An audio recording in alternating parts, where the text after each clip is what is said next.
24 ሰዓት ያለ ጾም የሚበላ ሰው መጽሐፍ መመርመር አይችል አይገባው። መጽሐፉን ሁሉ የሚተረጉመው እንደ ሐሳቡ ነው። የጠፋ ምስጢር የሚገልጥ ጾም ነው። አባቶቻችን ይሄንን ጾም ጾመው ብዙ በረከት አግኝተውባታል።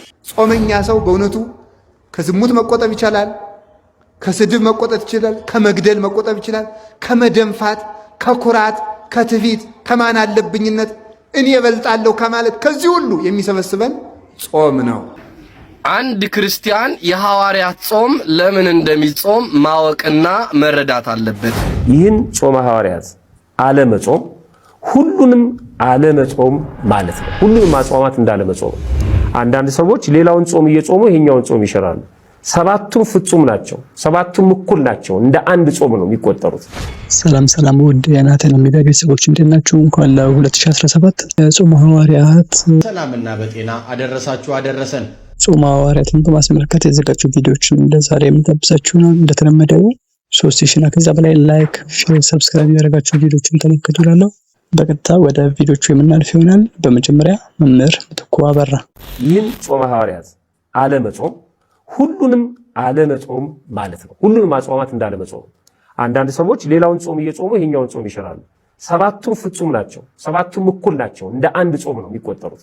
ስለዚህ የምናበላልጠው ነገር የለም። አንድ ሰው 7 መስኮቶች ቢኖሩት ቤቱ ማለት ነው፣ 6ቱን በደንብ አድርጎ ዘግቶ 6ቱ ላይ አላርም ሁሉ ገጥሞ ማለት ነው ሌባ ከሰበረው ወይም ከከፈተው እንዲቀሰቅሰው በጥንቃቄ አንዱን ግን ክፍት ቢያደርገው የ6ቱ መዘጋት የአንዱ ክፍት መሆን አይጠብቃቸውም፣ ወይም የ6ቱ መዘጋት የአንዱን ክፍት መሆን አያድነውም። ስለዚህ በአንዱ በተከፈተው መስኮት ገብቶ ሌባ ወንበዴ በዛ ቤት ውስጥ ያለውን ነገር በሙሉ ይዘርፈዋል። ስለዚህ እኛ 6ቱን ብንጾም 7ኛውን ብንሽር ጾመ ሐዋርያትን ማለት ነው፣ በዚህ ምክንያት በ6ቱ የምናገኘውን በረከት እናጣለን ማለት ነው። ስለዚህ 7ቱንም አቅማችን እስከፈቀደ ድረስ ከንስሐ አባታችን ጋር ተመካክረን መጾም ግዴታ ነው ማለት ነው። በቀጠለ አባ ገብረ ኪዳን ጾሙን በማስመልከት ካስተማሩት ይህንን ልጋብዛችሁ። 24 ሰዓት ያለ ጾም የሚበላ ሰው መጽሐፍ መመርመር አይችል አይገባው። መጽሐፉን ሁሉ የሚተረጉመው እንደ ሐሳቡ ነው። እንደ ሐሳቡ ነው የሚተረጉመው፣ እንደሚመቸው ነው የሚናገረው። ስለዚህ የጠፋ ምስጢር የሚገልጥ ጾም ነው። አባቶቻችን ይሄንን ጾም ጾመው ብዙ በረከት አግኝተውባታል። ሞትን ተቃውመዋል። አስቴር ይሄንን ጾም ጾማለች 3 ቀን። አስቴር 3 ቀን በመጾም ያገኘችው ምንድን ነው? በ127 ሀገሮች በሙሉ ተበትነው የነበሩ የሞት ደብዳቤ የተጻፈባቸውን ወገኖቿን ከሞት አድናለች። 3 ቀን ጾማ እግዚአብሔር ለምና በ3 ቀን ጾም የአንድ ሀገር ሕዝብ ሊጠፋ ሲል ሰይፍ ያስመለሰ ጾም ነበር 3 ቀን። ስለ እግዚአብሔር ሰዎች መልአክ መሆን ከፈለጋችሁ፣ የመላእክት ዘመድ መሆን ከፈለጋችሁ፣ እግዚአብሔር መምሰል ከፈለጋችሁ ጾሙ። የነቢያት ጾም ደግሞ አባቶቻችን በረከት ተቀብለውበታል። አንደኛ ተመልከቱ፣ የነቢያት ጾም የሚጀምረው ከሙሴ ነው። ሙሴ 40 ቀን ጾሟል። 40 ቀን ሲጾም ምንድን ነው ያደረገው? ሲጾም 40 ቀን እየጾመ ከእግዚአብሔር ጋር ቃል በቃል ተነጋገረ ይላል። 570 ጊዜ ጾም ከእግዚአብሔር ጋር የመነጋገር ባለሟልነት የሚያሰጥ ነው። እግዚአብሔርን ማነጋገር ደግሞ ቀላል ነገር ይመስላችኋል እንዴ?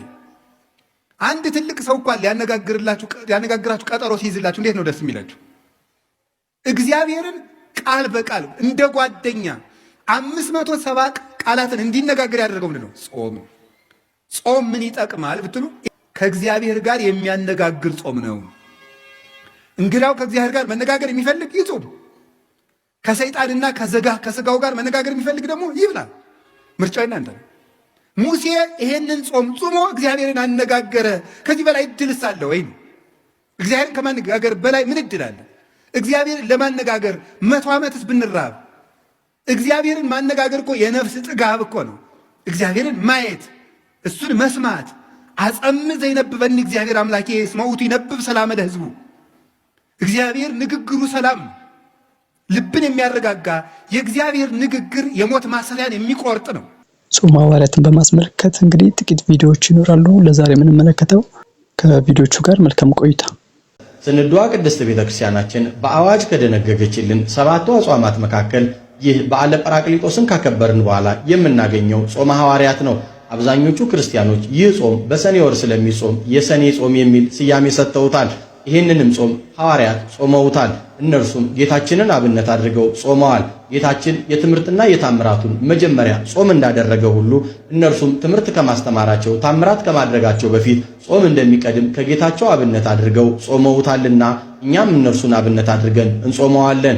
እነሆ የማቴዎስ ወንጌል ምዕራፍ 9 ከቁጥር 14 ላይ የዮሐንስ ደቀ መዛሙርት ወደ እርሱ ቀርበው ጌታ ሆይ እኛ ፈሪሳውያን ብዙ እንጾማለን፣ ያንተ ደቀ መዛሙርት ግን አይጾሙም ብለው ሐዋርያትን ከሰዋቸው ነበረ።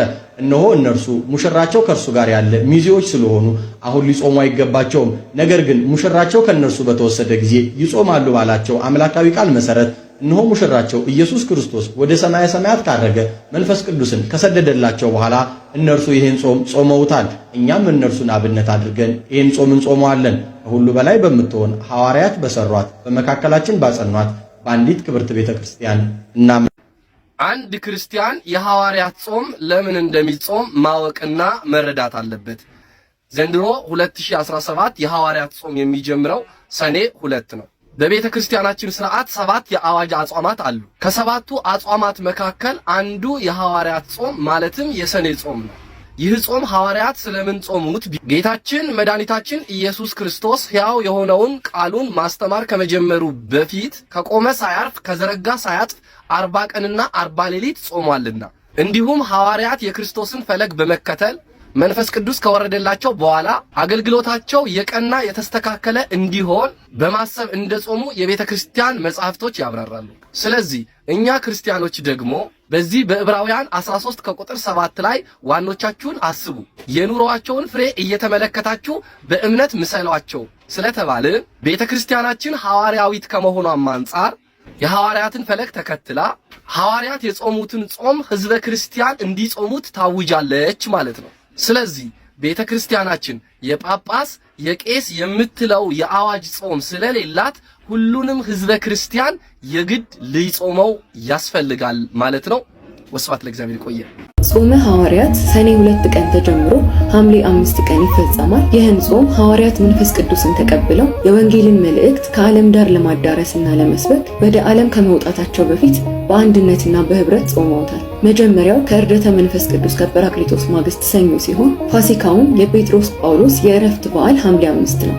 ተያይዞም ሰኔ 2 ቀን የሚከብሩ ዓመታዊ የቅዱሳን በዓላት ቅዱስ ዮሐንስ መጥምቀ መለኮት ፍልሰቱ፣ ቅዱስ ኤልሳ ነቢይ ፍልሰቱ፣ አባ ቀውስጦስ ኢትዮጵያዊ። ወርሃዊ በዓላት ቅዱስ ታዲዮስ ሐዋርያ፣ ቅዱስ ኢዮብ ጻድቅ ተአጋሲ፣ ቅዱስ አቤል ጻድቅ፣ ታላቁ ቅዱስ አባ ጳውሊ ገዳማዊ፣ ቅዱስ ሳዊሮስ ዘአንጾኪያ፣ አባ ሕርያቆስ ዘሀገረ ብህንሳ። ጾመ ሐዋርያት በወርሃ ሰኔ ስለሚጾም በምዕመናን ዘንድ የሰኔ ጾም በመባል ይታወቃል። ከሰባቱ የአዋጅ አጽዋማትም አንዱ ነው። ላስተማሩን ለአባቶቻችን ቃለ ሕይወትን ያሰማልን። ለዚህ ቻናል እንግዲህ አዲስ ከሆናችሁ ከዚህ በፊት የተለቀቁ በቀጣይም ደግሞ የምንለቃቸው ጠቃሚ የሆኑ ቪዲዮዎች ወዲያው እንዲደርሳችሁ ሰብስክራይብ እያደረጋችሁ የደወል ምልክቷንም መጫን አትዘንጉ። በውጭ ሀገራት ያላችሁ ከስር ጆይን የምትለዋን እየተጫናችሁ እንዲሁም በሱፐር ቻትና በሱፐር ቴንክስ ቻናሉን መደገፍ ትችላላችሁ። ሀገር ውስጥ ያላችሁ ደግሞ ቪፒኤን በማብራት ቻናሉን አግዙ። አዘጋጅና አቅራቢ ሄኖክ ነበርኩኝ ከናታን ሚዲያ። ለማስታወቂያ ወይም ለማንኛውም ሀሳብ አስተያየት በስልክ ቁጥር 0912 73 57 01 ላይ ይደውሉልኝ። በቴሌግራም እና በኢሞም ልታወሩኝ ትችላላችሁ። ይህንን ቪዲዮ እንዴት አየኸው ብላችሁ መላክ ትችላላችሁ። በቀጣይ ቪዲዮ በሌላ አስተማሪ ቪዲዮ እስክንገናኝ ድረስ ከዛው መልካም ጊዜን ተመኘው። ቸር ያቆየን። ሰላም።